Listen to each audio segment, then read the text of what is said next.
for the next half hour, we are going to talk about three of what we think are the best healthcare stocks to buy for 2021. We're going to dive into their growth opportunities, potential risks, and we'll even touch on an interesting contrarian play at the end. We're going to save room for questions. So open up the question and answer service called Slido on your browser or the app. Our code is MF Live. Submit your questions, upvote other people's, and we will try to get those answered at the end. But let's go ahead and dive in. We're going to start with the biggest stocks and drill down by market cap. So the first one we are going to talk about, I'm sure everyone is a little bit tired of hearing about it, but it's Moderna. So, it's one of two vaccine makers with an authorized COVID vaccine in the US. Its market cap is almost $70 billion. The stock is up 817% over the past year. Taylor, let's talk about Moderna. So I'm going to ask you for two green flags, and then we'll follow up with one yellow, red, orange flag, because we want to be more optimistic than pessimistic. So two green, one possible caution flag, just kind of a potential risk. What you think are two green flags for Moderna?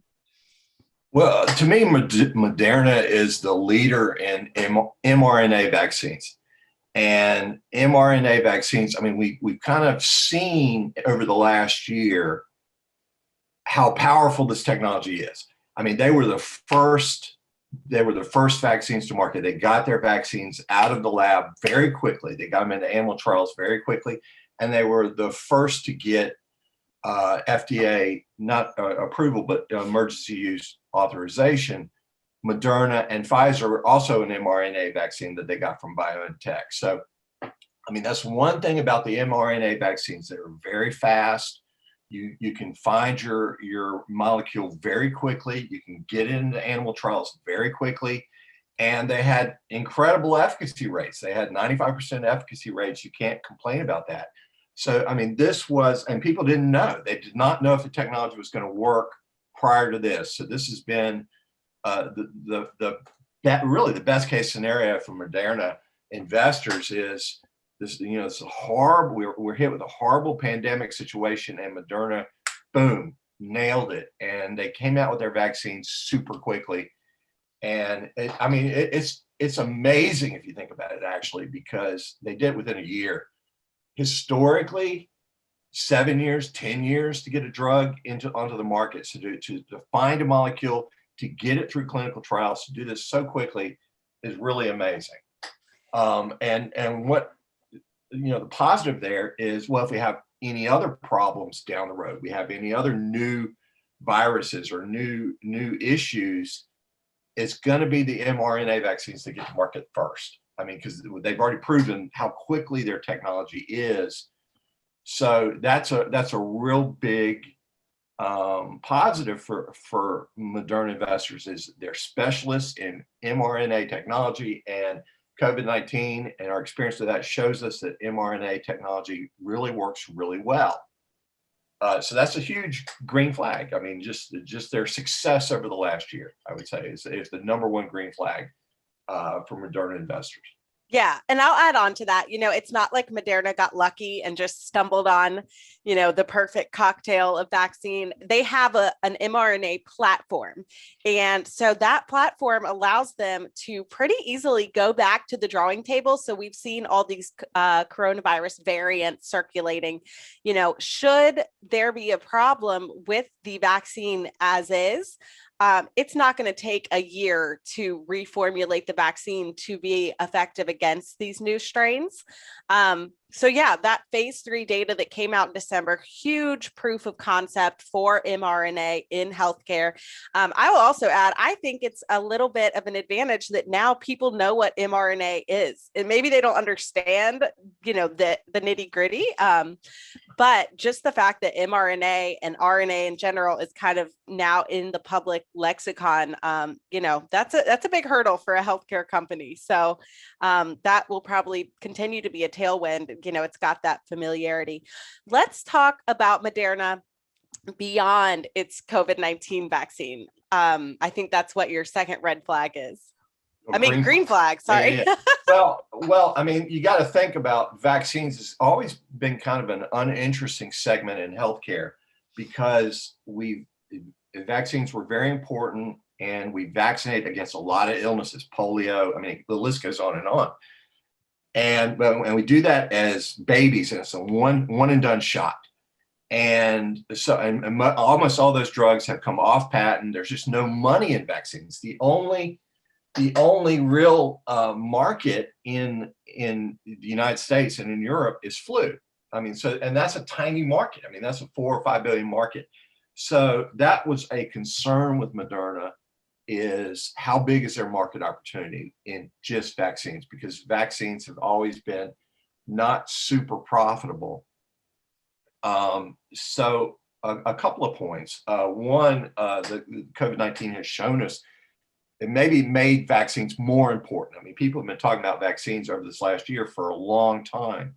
So the vaccine market, and I'm inclined to think we're going to be vaccinating for COVID-19, not just this year, but probably next year too, and maybe the year after that.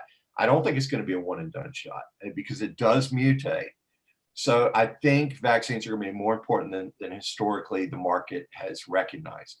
But as you were talking about, Moderna also has platform, and they're trying to expand their mRNA technology into things like cancer. Well, cancer is a huge market opportunity for them.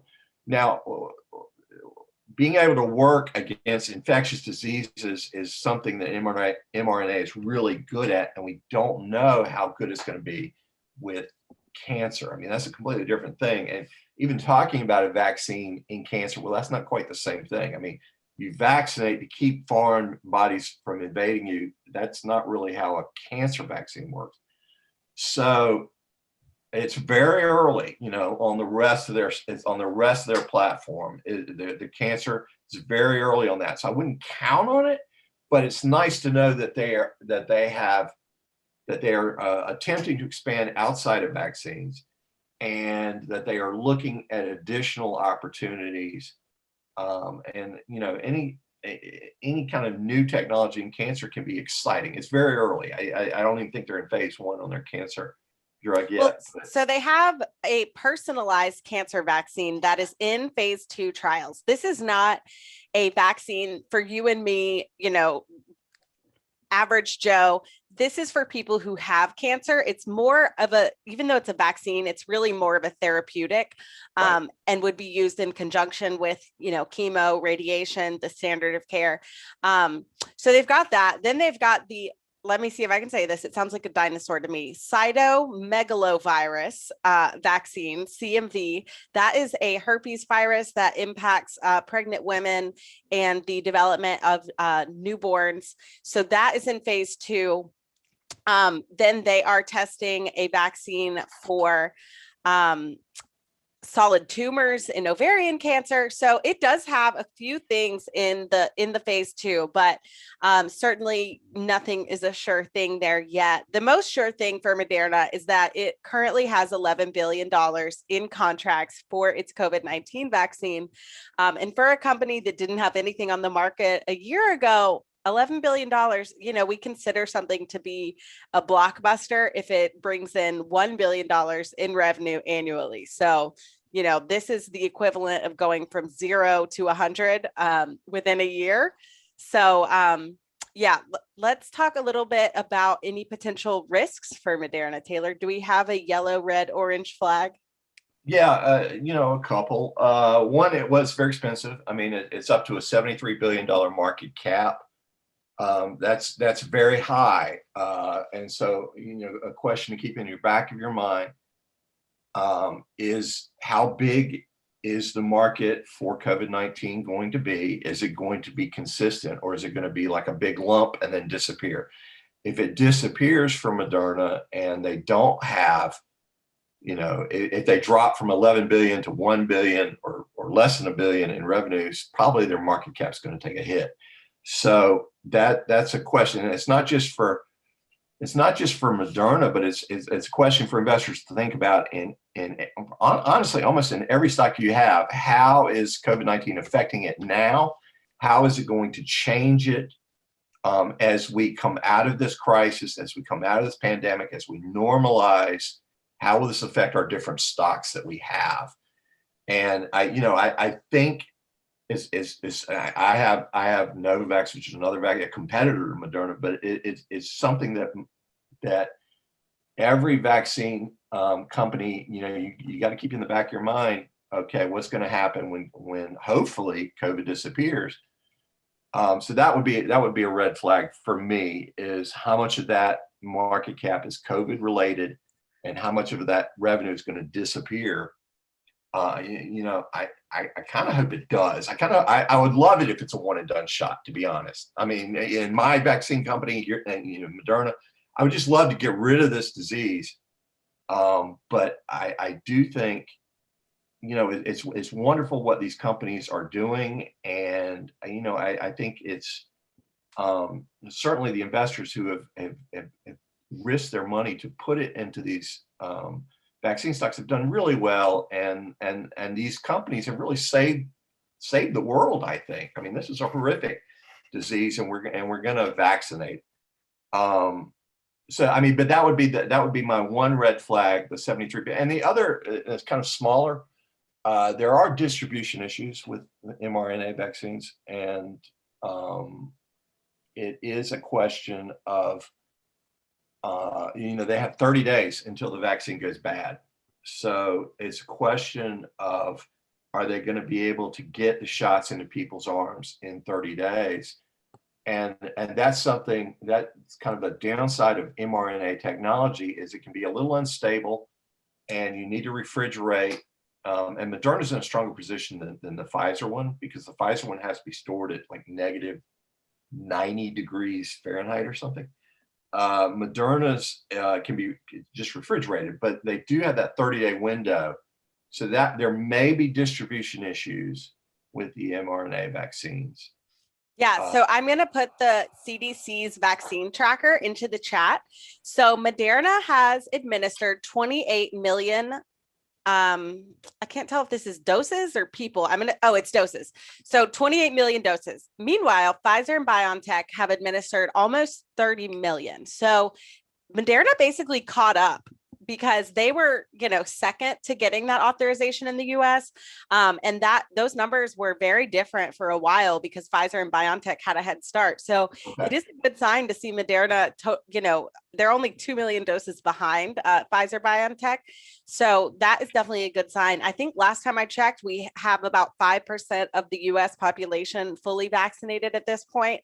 So I know we're expecting to see doses ramping up in the next few weeks. So we will definitely be keeping an eye on the distribution. It will be a question about, if and when Johnson & Johnson's vaccine gets emergency use authorization, will there be a space in the US market? The government has already purchased enough vaccine from Pfizer and Moderna to vaccinate about 300 million Americans. So definitely the valuation is a question. I'll just mention, though, that, it is David Gardner's, one of his rule breaker kind of guiding principles is not to put too much stock into valuation, because good stocks go up and they go up and they go up. You look at Amazon, Tesla. I, for one, actually bought Moderna when it went down, because the Bank of America analyst said this stock's overvalued. They downgraded it, caused a temporary dip.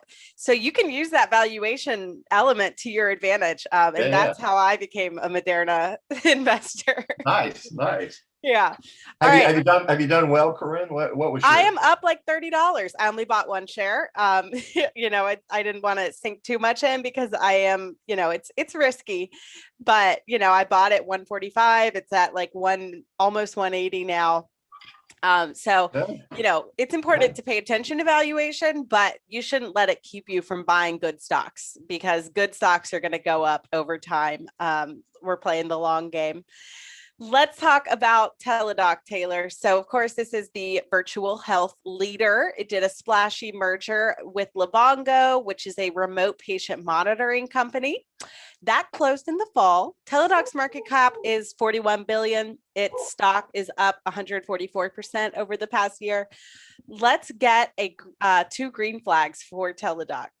Oh, I love Teladoc, and I just I love the whole process of industry moving to the internet because that's just been a winner for investors over and over and over again. And Teladoc is moving healthcare, that massive, multi-trillion-dollar industry, moving it to the internet. So that's an amazing thing, and they're the leader in telehealth. They're the dominant name, they're the dominant mind share in this. They're first mover. So I just think that this is just a huge long-term opportunity for Fools is Teladoc. It's my favorite of the three we're going to be discussing. I think Teladoc, and I'm ashamed to admit I do not own any shares of Teladoc, and I I really do. would. You do? Yeah. There you go. There you go. And I assume it's done well for you as well. Yeah, I bought it at $50 probably a year and a half ago, whenever, the Fool recommended. I think it's almost 200 now. It's been, people don't like deals. Investors don't like deals. When the Livongo deal was announced, I think that kind of hampered a little bit of growth. They're going to have to prove that, those synergies can manifest, and they're going to have to prove out that long-term, that they want to be, they can continue to lead digital health. But I'm feeling strong about the long-term thesis. Oh yeah, no, I think Teladoc is a great stock. I mean, you think about any kind of emergency situation. You can just take out your cell phone, get a doctor right away. And you're on a golf course, you talk to a doctor right away. I mean, think how difficult that was prior to Teladoc, and now it's like automatic. I mean, that's amazing that you can talk to a doctor at 3 a.m, that you can talk to a doctor, whenever, wherever you are. I mean, so it opens up time, it opens up optionality. There's so much optionality on the internet. It opens up time and geography are no longer relevant. So, I mean, Teladoc can compete all across the world. So, I mean, think of them as like the biggest virtual hospital in the world, and their doctors have access to patients all around the world. So that's just kind of an amazing thing. I have very little downside for Teladoc, to be honest. I just think it's gonna be a great, powerful, kind of the Amazon of healthcare. I think they're going to be just an amazing stock for people. Would you say there are any yellow or red flags for Teladoc? Not so much a red flag, but just something to think about is I do think for a lot of people, healthcare is about relationships, and people want to be with their doctor. Like, this is my doctor. I want to talk to my doctor. And you can't really do that on Teladoc. Teladoc, you click in, you talk to a doctor, not Right. your doctor. So for people whose relationships are very important, and that was the first thing my dad said is, "Can I talk to my doctor?" And I'm like, "No, you really can't." And so it's for senior citizens. They want to speak to their doctor. They're probably not going to be on Teladoc, but Right. it for younger people, for millennials, you don't need healthcare as much, but when you do, Teladoc's going to be a great option for you. But I do think there is a limit to the model in the sense of people do like relationships. They like talking to their own doctor who knows them.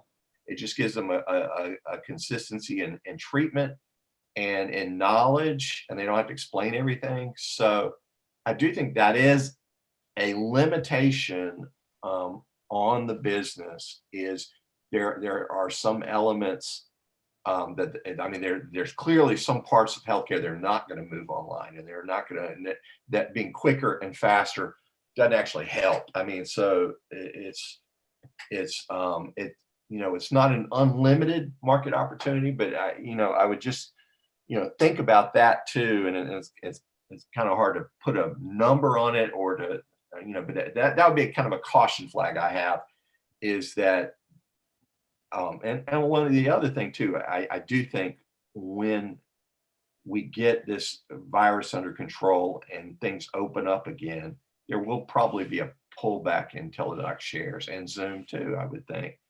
Certainly. Could we touch on the financials for Teladoc really quickly? And you mentioned Zoom. How would you maybe think about Teladoc versus a company like Zoom? Would that be a legitimate comp?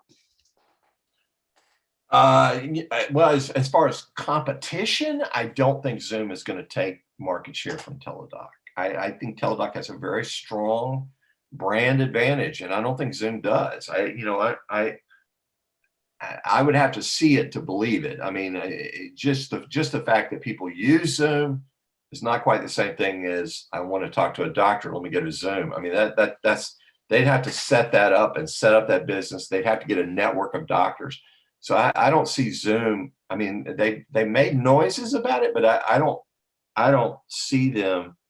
Amazon might get into this area too. I mean, there will be competitors in online healthcare, but I think Teladoc has a very strong position that way. But in terms of numbers, I mean, they're not profitable yet. I'm not worried about that personally because they're still in the high growth stage. They're seeing 100% revenue growth, and I just think they have a wonderful business and an enviable business. And I think this is a great place for investors to be long term. You might get a cheaper price in the next year. I know we can't predict what the stock's going to do over the next year, but this is a great place for investors to be for the next 10 years, the next 20 years. It's a wonderful company and a wonderful space to be in. Awesome. All right, let's move on to number 3. This is the tiniest stock of the 3 we're talking about. It is Fulgent Genetics, $3 billion market cap. It's a genetic testing company that offers more than 18,000 single gene tests and more than 800 tests for rare diseases. They also do whole genome sequencing. Stock is up almost 600% over the past year. It's especially run up since January. Can you tell us a couple of good things or green flags with Fulgent Genetics? Yeah, I'm impressed with their management. They have a very smart CEO, founder CEO.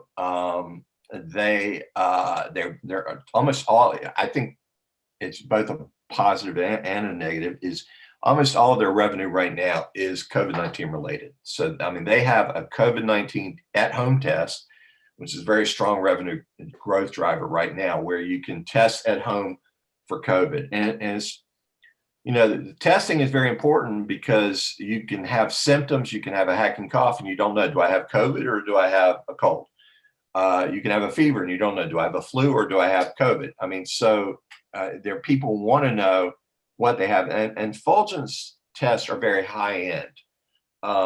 These are very specific and very good genetic tests. So it's not just a nasal swab. I mean, this is a very high-end diagnostic test and very reliable diagnostic test. But of these 3 companies that we named, I think Fulgent is the most likely to have a bit of a near-term hit. And we don't know if the vaccination, if it's going to wipe out COVID, one and done. That would be wonderful. I don't think it's going to happen, or if it's going to be an ongoing thing that we vaccinate every year. If it's an ongoing thing, if we have to do this again next year and the year after and the year after, Fulgent's going to be an amazing stock, and they're going to do really well. Just on COVID, they're going to do really well. But I'm hopeful if we eliminate COVID-19, then in the near term, Fulgent's going to take a big hit because almost all their revenues are coming from COVID right now. I mean, they shifted to COVID, and it just jumped their revenues. So that's kind of why I like their CEO so much. I mean, he was able to make that shift. I mean, they do diagnostics for things like cancer. I mean, they have a widespread diagnostic program, and they're doing a lot of genetic testing across the board. I mean, they're a very diverse company in terms of their capabilities, but right now all their revenues are COVID related. So it's extremely a COVID stock. Their numbers are incredible. I mean, they have incredible revenue growth. They have incredible profit margins. I mean, they're just printing money right now. And I there's a think high. if you look at what they were doing before COVID, that might be a little bit of a hint for what it could look like down the road. And I'll just mention, in the first quarter of 2020, before the pandemic was, truly a pandemic in the U.S., its revenue is up 44% year over year, mostly on testing volume. So they're increasing their volume. Of course, now, like you said, with COVID, third quarter revenue was up 880%. So Right. huge Yeah. difference, but they were still chugging along in their main business before the pandemic really happened. So that's kind of, what I think is really a trend with all three of these stocks is what you said about management. All three of the management and leaders of these companies were able to pivot pretty quickly during the pandemic and react and be resilient and even be anti-fragile, improving during these really hard times when so many other companies were not growing and not kind of pivoting as well as them. Would you agree? Yeah, no, I do think that the management, and I'm particularly impressed with, well, all three really, Teladoc and Fulgent and Moderna. I do think they have capable management. I think that I think as investors, and this would be kind of just a heads up for all of these stocks. It may be a good idea to take a little profit off the table as you go,